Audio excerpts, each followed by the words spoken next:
Greetings to the people of the sun. This is Brother Salih back in Dunley Park representing the Zep Tepi Institute.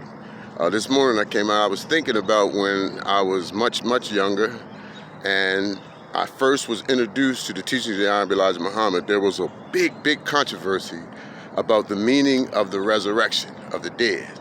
And the church used to teach that the cemeteries and the graves would open up and the dead people's bodies would raise up in the sky to meet Christ in the sky. And that was their idea of the resurrection of the dead. The Honorable Elijah Muhammad came along and started helping people understand that the language was symbolic, and he was talking about the raising of consciousness, the waking up of a people.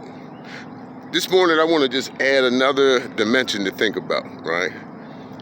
Orientation of thought. Right now, we are people that actually, our focus of consciousness is almost exclusively on the outer realm of our being, meaning outside our bodies and into the realm of time and space. Our focus and attention is almost completely drawn there. And we have very little understanding of the other realms of consciousness that exist within. I think that when we talk about this resurrection, the scripture also says it this way. It says, "Be ye transformed by the renewal of your mind." And I think that's something that we might want to take a look at. When our ancestors were dominant in this world, they used something called trance. Trance was a state of how to go into internal consciousness, how to shift consciousness from the outside back to the source. And they spent a lot of time doing that, and through doing that, their orientation of thought was whenever a problem came up, whenever situations developed, instead of going outside, they went inward.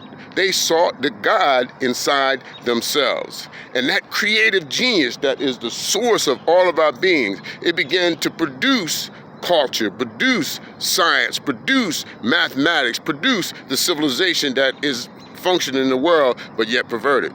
So when we think about this idea of the resurrection of the dead or being transformed, what about the orientation of your focus and where you get your answers from and where you get your help? Just something to think about. Brother Salih, Assalamu alaikum.